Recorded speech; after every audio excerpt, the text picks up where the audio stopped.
I first learned about NLP from a very, very appreciated advisor of mine that always talked about it. I didn't know, what is it? It's magic or like witchcraft. I don't know if I want to get into that. Then I met Damon and worked with it, and I understand how powerful and simple it really is.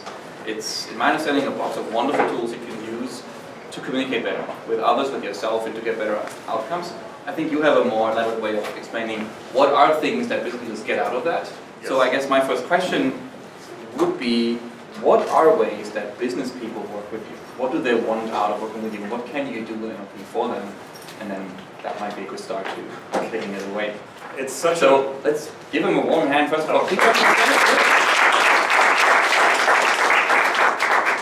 It's such a big question, because when people ask me to do talks like this and they say, would you come and tell us about what NLP is, and you've got an hour, it's like, that's just overwhelming right there, because it's a short amount of time to explain a huge study. It's basically how we process information and turn it into the reality that we experience. Another way of putting that is, it's the study of the structure of subjective reality. So what does that mean exactly? Well, we're all sitting in the same room. We're all sitting pretty close to each other. We're experiencing the same time, the same space, but each one of us is having a different experience. Well, how does that even happen? And that's what NLP basically studied that there is a structure to that.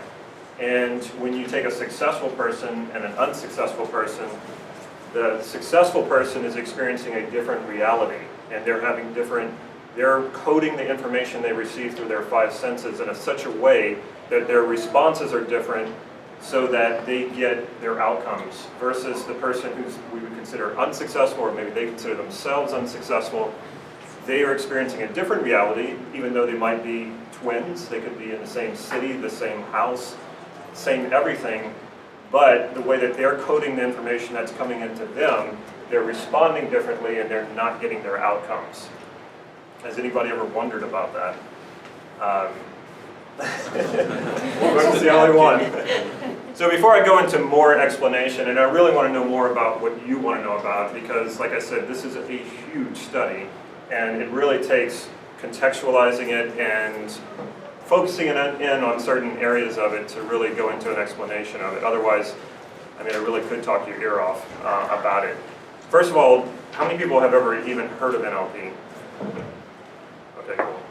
Anybody else more than just heard about it, took a class or workshop besides Sebastian? No? Okay, so we're really starting from scratch here. Okay.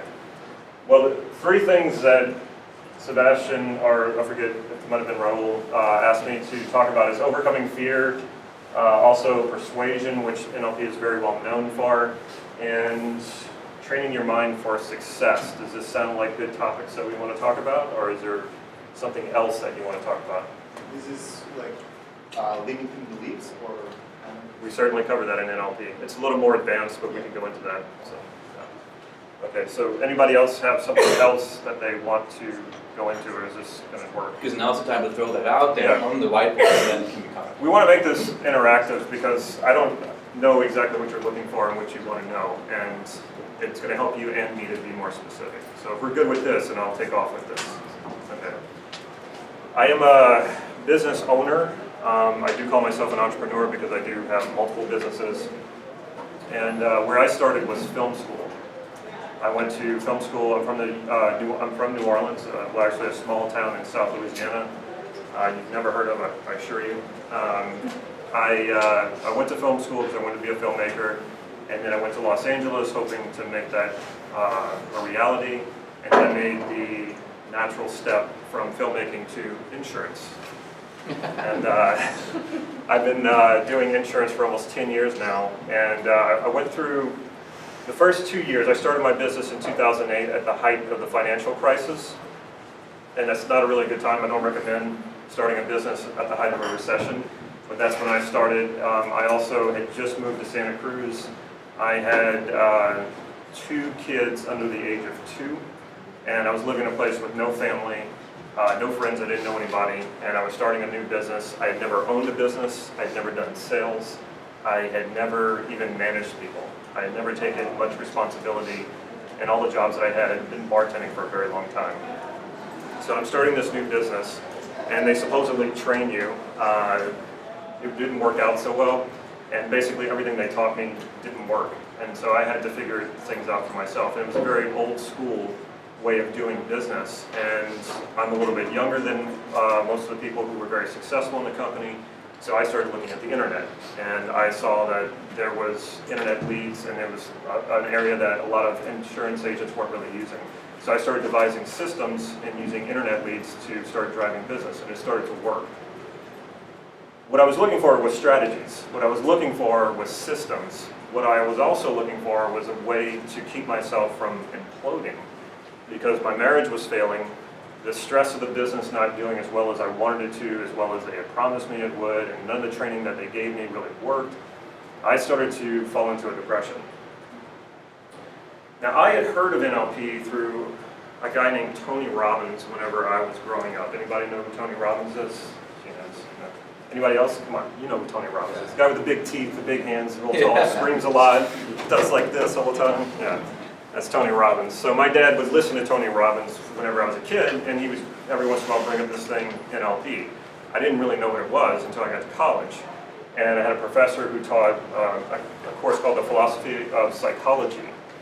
And he taught us how to hypnotize each other in the class, which a lot of NLP is based on. And he taught us a little bit of NLP, but I couldn't really understand the explanations he was giving of NLP. So I hope to give you a better explanation than what my professor did. And it is very challenging because NLP is a very experiential model. It's more better understood when you demonstrate it or have it demonstrated on you. And so every time my professor asked for a demonstration subject, I raised my hand. And he was putting me through these rather transformational experiences while I was in the classroom. Right after I finished college, I fell into a depression, and I didn't have any health insurance. So the only person I knew to call was my professor, and he had me come in, and he said, I don't need your money.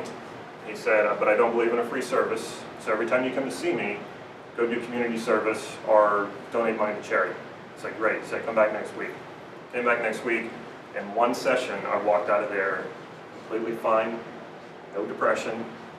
I was happy, and that lasted for about 10 years. When I fell into depression again, it was because of something completely different. But it always stuck in my head how amazing that was, that in one session, whereas traditional therapy would say, well, it's going to take a year, it's going to take 2 years, it's going to take medication, and in one session, it was just, I was absolutely blown away, and I wanted to learn NLP at the time, but nobody in New Orleans was teaching it. So when I was working on my business, I was moving from Los Angeles to Santa Cruz, I started studying the market there and getting ready to open my business, and while I was studying that, I found out that NLP actually was created in the 1970s at the University of Santa Cruz in California.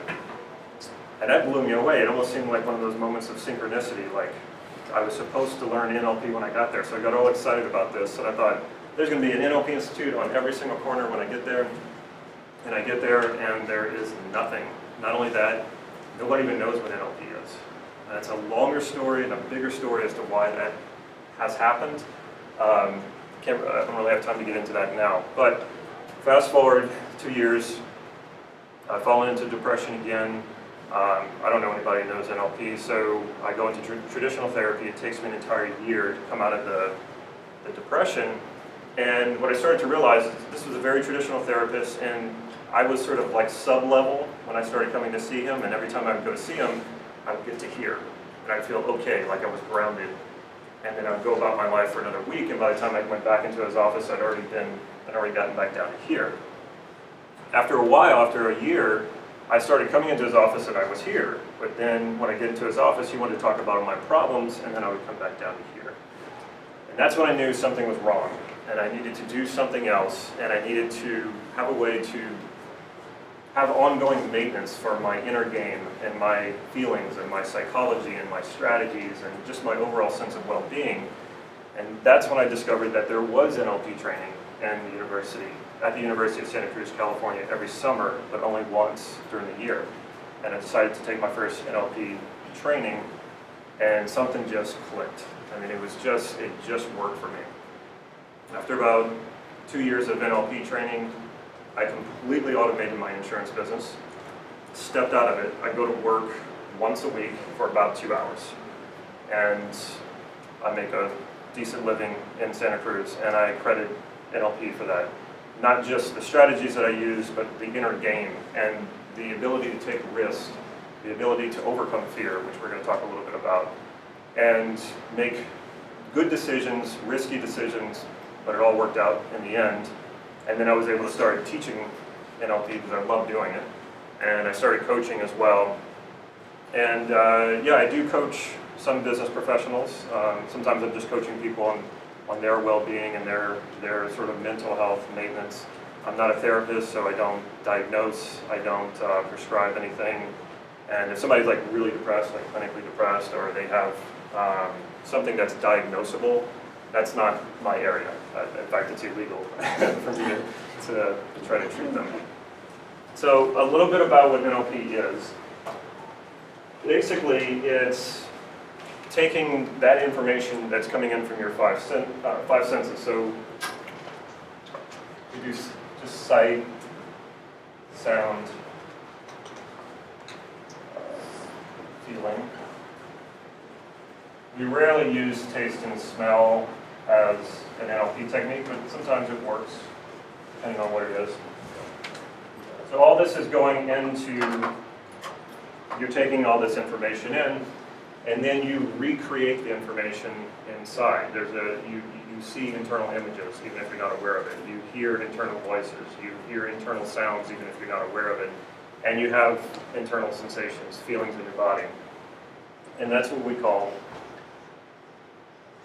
your sort of like your inner map. And once you create this, what you have to do is something we call distort,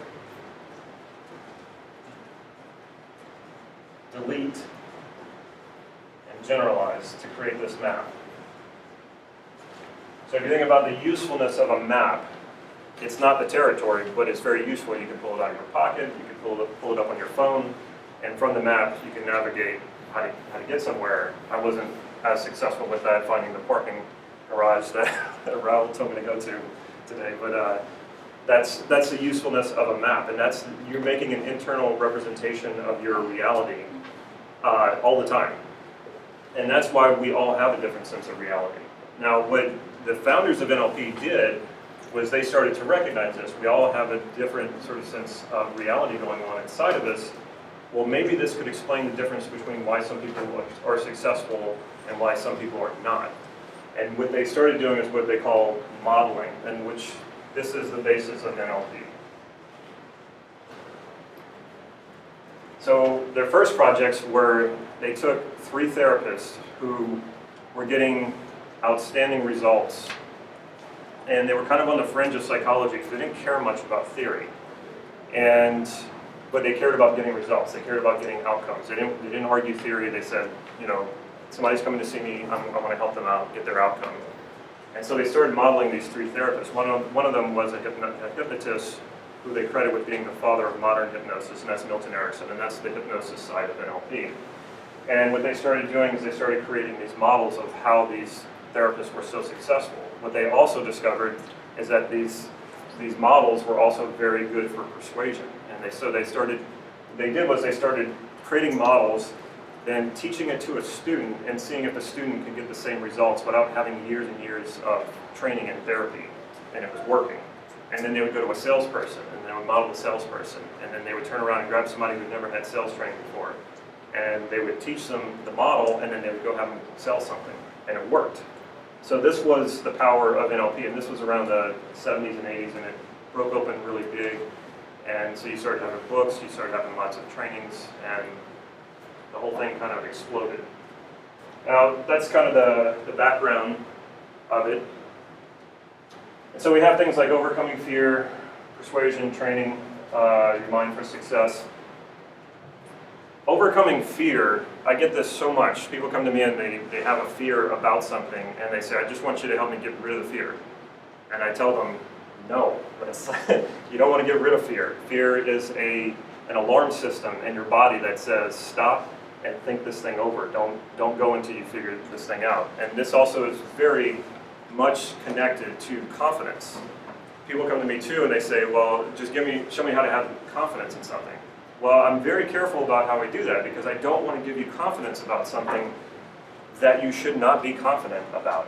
If you've never snow skied and you want to go snow skiing down this really steep slope and you're afraid to do it and you want to come to me to help you get confidence to do that, well, I'm going to endanger your life if I'm able to give you that confidence. In a lot of cases, I can actually do that. I can help you do that.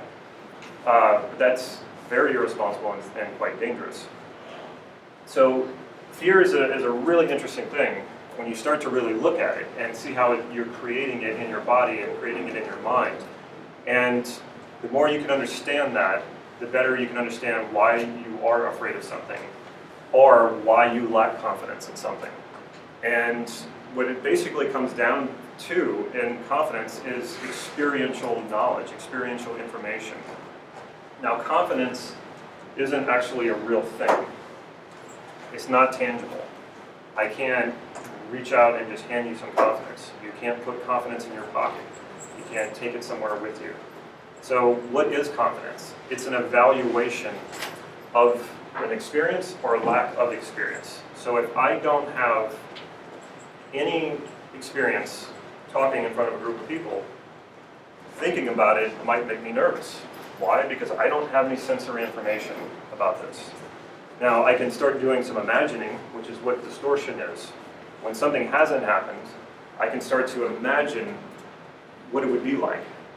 And this is, every single NLP process has these three things: distortion, deletion, and generalization. Another thing that could be making me fearful is I'm overgeneralizing. So when I'm a kid, and this is a stove, and it's on, and I don't know any better because I'm a kid, I'm a really small kid, and I come up to it and I touch it, and it burns me. And I back away from it, and I make a generalization. All stoves could potentially burn me. That's a good generalization. So now I have some moderate fear of a stove, because now I know, I see another stove, and I generalize that information. I say, this thing might be hot. I should probably walk up to it first, check around, okay, it's not hot, I'm okay. When you overgeneralize, you see a stove and you freak out. And you say, that thing's dangerous, I don't want to go anywhere near it. Well, what happens? I just limited myself because now I can't cook. And so that's how we create problems, is we can overgeneralize. We can also delete too much information. You can't possibly focus on all the information that's coming at you at once. It's just too much. So you have to delete some of this information out. And so sometimes you delete some of this information out when you're a kid, but later it becomes important information, and because you're not bringing that information back in, it creates a problem. So distortion, deletion, and generalization is how you make your internal map, and they're neutral. They're not good or bad. You're going to do it anyway. But you could do it to an extent that it does create a problem. So pretty much all of your problems are somehow created in this deletion, distortion, generalization, and the makeup of your map. The cool thing is that you can change it. The cool thing is that you can distort something different. You can imagine something different. That's what distortion is. With deletion, you can go back into your unconscious, which is what hypnosis does, find the solution or the resource and pull it back into the consciousness. Or you can just give the instructions to your unconscious to bring it back into a situation where you need it. And then generalization, where you can change the generalization. And that's back to what you were talking about, beliefs. A generalization is the same thing as a belief. Does that belief limit you or does it serve you? You know, sometimes a certain belief in a certain situation actually serves you, but then you go into another situation, you bring that belief with you and it limits you. So we definitely contextualize a lot when it comes to NLP. Once the people who started creating NLP started figuring this stuff out, and then they started doing their models, then they started going to people and saying, okay, how do we use this to help people get what they want? And what they started looking at was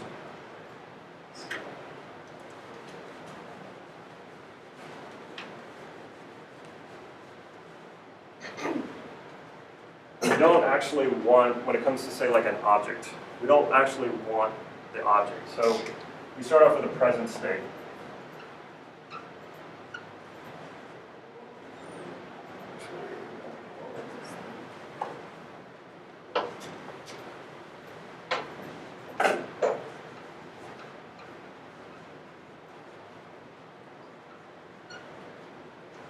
So we'll say the present state is, I want something. That's anytime you want something. The desired state is your outcome. So let's say I want a car, okay? So the state of wanting is your present state. The thing you want is the car. I went to film school, not art school.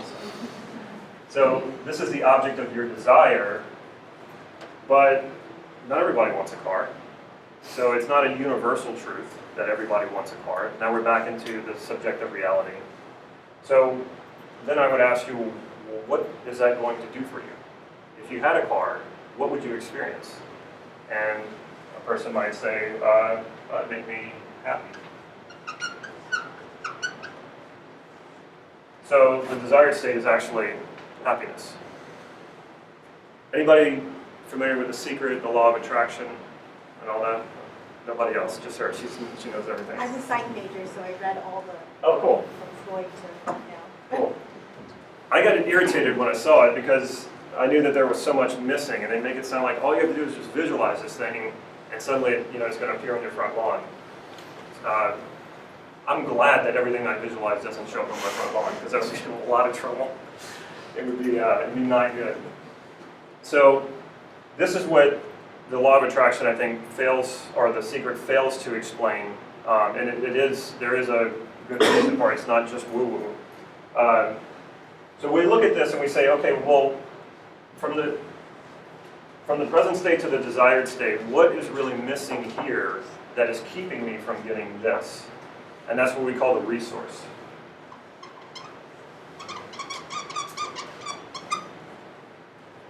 So I would ask a person that, well, what stops you? I want a car. What stops you? And they might say, well, money. Okay, well, what stops you from having the money? They might say, oh, I grew up poor, and I just, they go into like a sort of a helpless, hopeless victim kind of mentality. All that might be true, that they grew up poor, but I want to know, well, what's stopping you now? We're here now. And what that might come down to is they're not hustling enough. They could work more, they could do more, they could be more creative or whatever. So maybe it's just motivation. All they need is more motivation. So motivation would be the resource. And by the way, what might also be a resource is the desired state. That happens a lot. So what I work with on the person is taking motivation and happiness, which is something they've experienced before. And I can use many different techniques. One of the classical techniques in NLP is called anchoring, where I have them go into the state, and I'll reach over and grab their arm or something like that when they go into the state. It's kind of Pavlovian. You've heard of Pavlov's dogs? Well, I'll reach over, and every time they go into the state, I'll grab their arm or I'll touch their knee, and then I'll have them think about this present state, this wanting state, this desire state, and then I'll trigger the anchor, and then they'll go into the desired state, and a number of things can happen. They can start coming up with ways, strategies, or ways to get what they want, or they might realize they didn't really want a car. It was more about looking good for other people. They start to have all these realizations. The bottom line is that when you're in a state of desire and want, you kind of tend to push things away from you. And I experienced this over and over and over so many times that this was one of the reasons I fell into depression, because I felt like the more I wanted my business to work out, the more I pushed it away. There's a desperation, a wanting. So desire is a little bit different. Desire is like you know what you want and you have a target on it, and you're going to go for it. But there's that desperation, and that's kind of back into the law of attraction. But if you give yourself back your resources and you're coming from a place of resourcefulness and wholeness and knowing that it's not really the object that you want, it's the state that you want to experience, and you can give yourself that state anytime you want. You're not dependent on the car. You're not dependent on the object. You're not dependent on the money. You're not dependent on whether other people like you or not. When you can go right into that state on your own and give yourself that, some interesting things start to happen. You start to naturally attract what it is you want. You also start to realize some of the things you wanted are not really what you wanted. It's what someone else wanted for you, or what you thought you wanted because other people thought it was important. And this becomes a very revealing experience when you get very real with yourself and you start to realize these things. But it's more about bringing yourself back to wholeness. And there's almost nobody that I know, with the exception of very few people, who don't have some sort of sense of missing something. And when we desire, that's usually, we're coming from a place of missing something, like we need something, we want something because something's missing. And that's okay, that's normal, and most of us are like that. Maybe you're enlightened gurus or not. But when you discover that, and you're an NLP practitioner, or you have an NLP coach, or you go to NLP trainings, you will find 101 ways to discover that within yourself, that resource within yourself, and bring yourself back to that state. So a lot of what NLP is state management. And back to Tony Robbins, that's all he does. If you go to one of his trainings, which I've never been, but I've seen a lot of his videos and I've talked to people who have gone to, all of it is about state. It's putting you into a state. He actually helps put you into an altered state. And when you go into an altered state, which is also what hypnosis is, you're able to access resources and information that you're not usually able to access. And also, I had the map, your internal map starts to change. An altered state is when you start to allow that internal map to change. You're not so rigid anymore. You start to open up to other possibilities and open up to other opportunities that you didn't see, but were right there. When I did my master practitioner training, I'd been practicing NLP for an entire year, and I walked in still with a lot of financial issues with my business I could not figure out, and I had been banging my head against the wall over and over to try to figure out these things. And one particular day, the training was mainly about limiting beliefs and belief structures. We did 2 exercises that entire day. They were really, really in-depth, very deep exercises. One of them took about 2 hours. And when I emerged from that, I remember driving off the campus, and I knew I'd driven onto the campus, and I knew all the stuff around me. It looked all familiar, but the world did not seem the same. Of course, the world was the same, but when you go in there and you start playing with your beliefs and you start changing those, especially your identity, your identity is actually a belief. It's a generalization. The whole world around you starts to seem like it's changing. And for the next 24 hours, I was bombarded with all these ideas and all these solutions that were always right there in front of me for my business. I just didn't see it. But when I went in there and changed some of these things with the help of a coach, I'm not kidding, within 24 hours I solved problems like overnight in my business. And I never looked back. I mean, it was never the same again. And it was just amazing to me that it was all right there. And I was just blinded by these filters, which we call beliefs.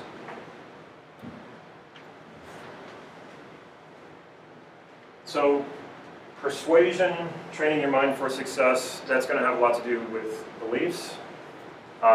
Training your mind for success has a lot to do with, or one of the things that you can do with NLP is model other people. You see people who are successful in business and successful with money, and they don't look happy. I know a lot of these people, and I don't want to be like them. And it's a clear indication that money alone is not going to make you happy. One of the people who I just want to get into this guy's head is Warren Buffett. If you've ever read anything about him, if you've ever heard some of the things he says, like the one that's been tying my brain in a knot that I'm trying to model for a while, is it's easier to make money than it is to spend it. That just seems crazy. But I'm trying to tap into that. Like, what do you need in order to create a belief like that? How do you identify a limiting belief? It's really hard, because to you it's reality.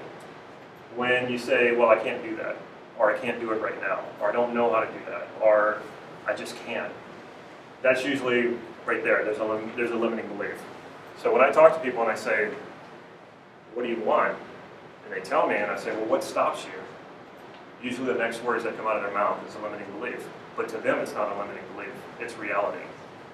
And so we will go into that. I don't have time to really go into how to break a limiting belief and how to replace it. It's a pretty long process. But a good exercise to do is when you feel stuck, when you feel like you can't do something, and that's just the way that it is. I mean, it's one of those things that you just think, well, you know, that's just how it is. There's no way of getting around this. Write that down. And then come up with 3 possibilities, even if you don't believe them. 3 possibilities of ways to get around there, or 3 other possible beliefs about that. I did this for like a year. I did a journal where I took decisions that I made, pivotal decisions that I made every day. We do make pivotal decisions every single day. We just don't realize it. But if you journal and you go back over the day, you can even do this the next day, like the next morning, and think about the day before. What was a decision you made that altered your day somehow? And then think of 3 other possibilities of other choices you could have made. Bad or good, it doesn't matter. And what that does is it starts getting your mind thinking in terms of possibility rather than this is the way to do it. Because that's often how we're taught when we're kids, like this is the way to do it. Your teachers tell you that, your parents tell you that, and they help close you off to possibility. Why? Because they want you to do it their way. And I'm totally guilty of that. I have 2 kids, so I'm always telling them this is the way. Don't think there's no other way, this is the way. And you want to get your mind back into thinking in terms of possibility, and that's how you're going to get around limiting beliefs, is you start to, what I put up here, distort. You start to imagine yourself outside the box. That's how you're going to get out of the box. You have to start imagining that, and you have to use sensory experience, or sensory information. So, what do I mean by that? When I say to someone, you know, why do they want something? They can say, well, I just want that, or I think it's going to make me happy, or I want to be happy, I want to be joyful, I want to be powerful. Well, none of those words have any real sensory experience in them unless you attach something to it. Sensory experience is what you see, hear, feel, smell, touch. So another reason why the law of attraction does work when it does work is because if you're really good at making vivid sensory experiences inside of you that you haven't had yet, you will naturally gravitate to them.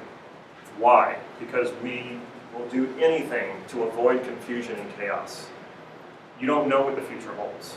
It's one big, like, what if, or maybe, or possibility.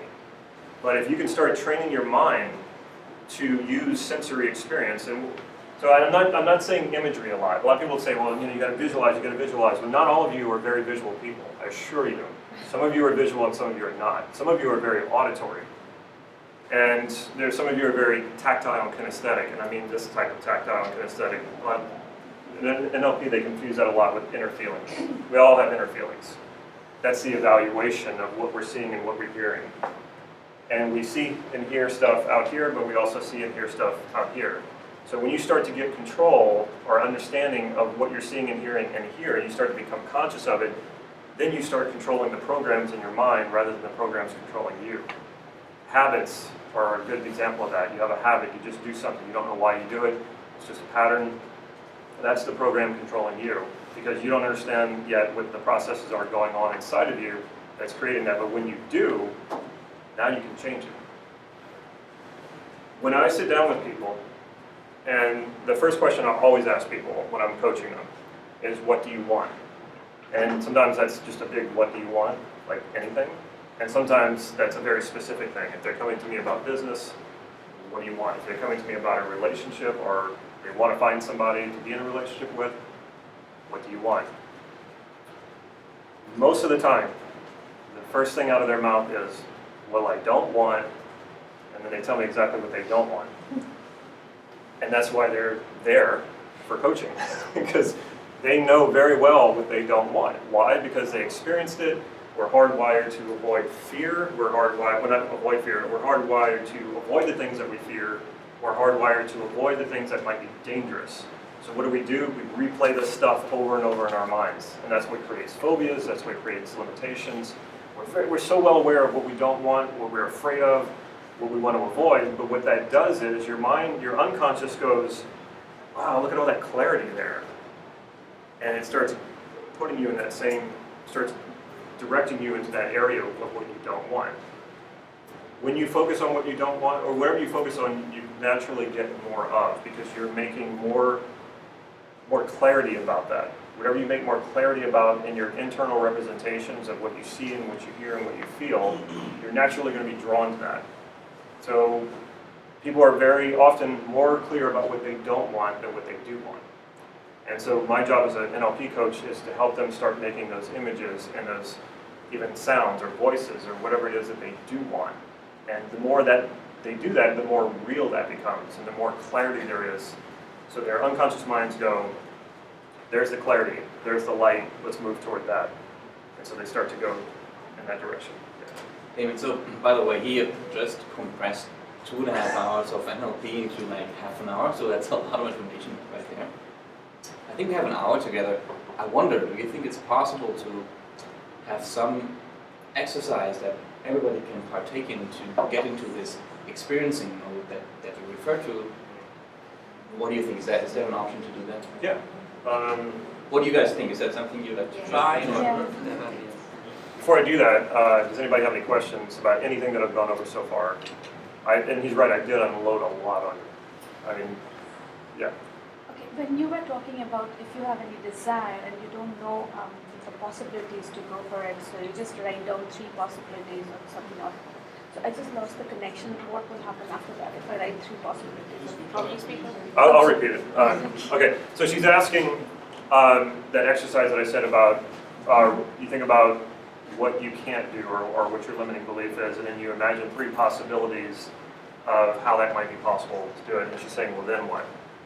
That's a good question, by the way. You could stop there, because just the exercise of thinking of more possibility and getting in the habit of that, of thinking, okay, as soon as something gets in my way, I go bam, bam, bam, think of 3 possibilities of getting around that. You're going to benefit from that already. What else you can do, so there are some, I would have to walk you through some processes that take a while to actually replace that belief. But you could take what I just said about the sensory information and take those 3 possibilities and make them very real. What do you see? What do you hear? If that possibility were true, what would you see, what would you hear, and what would you feel? And I can do something real quick, that's fun. So everything in NLP, what's funny is a lot of times when I describe something about NLP, people say, well, duh, like I've done that all my whole life. And then it's like, yeah, I know that, but NLP gave it a name, NLP coded it, NLP created a process out of it. And some people, they're completely unaware of it. They're just not aware of the pictures in their mind, or the voices in their mind, or the sounds in their mind. There's something called association and disassociation. That's not to be confused with dissociative, which is not something you want. Association and disassociation is how you make memories. Well, before I say any more, let's just do it. Okay, so imagine, we'll go with something really pleasant. Imagine the last pleasant thing you did. Pleasant, yeah. It could have been today, it could have been 5 years ago. Just imagine something pleasant, a pleasant experience. Okay. It's interesting to watch. This is something else you learn in NLP is calibration and sensory acuity. And you start to watch people's physiology and you can sometimes tell, I'm not a fortune teller, but you can sometimes tell what representations they're using to do that. Okay, so everybody pretty much got it. Anybody really struggling with this? Have more pleasant experiences. Okay, how many people saw that memory and saw themselves in the memory as if they were watching a movie with themselves in it as a character? Interesting. Okay. And then I'm supposing the rest of you had that experience as if you were actually there and you were seeing it through your own eyes. What's that? So yeah, more like that. You were like the first question, so I should take it out. Okay, so everyone else, were you associated where you were actually reliving the experience? Anybody just confused about what I'm talking about? Did anybody do both? Did anybody pop in and out? Did I do that all the time? Yeah. Yeah.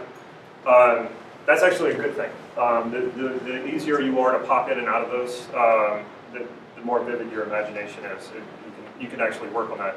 Now, for everyone who was disassociated, meaning you were watching it as you were seeing yourself in the movie, get into the movie, float into your body, and relive the experience and see everything out of your own eyes and hear everything out of your own ears as if you're actually there, to the point where you feel the clothes in your body.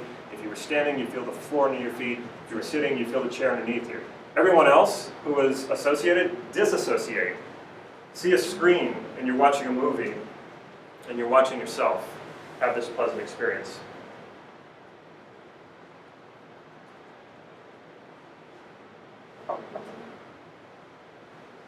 Okay.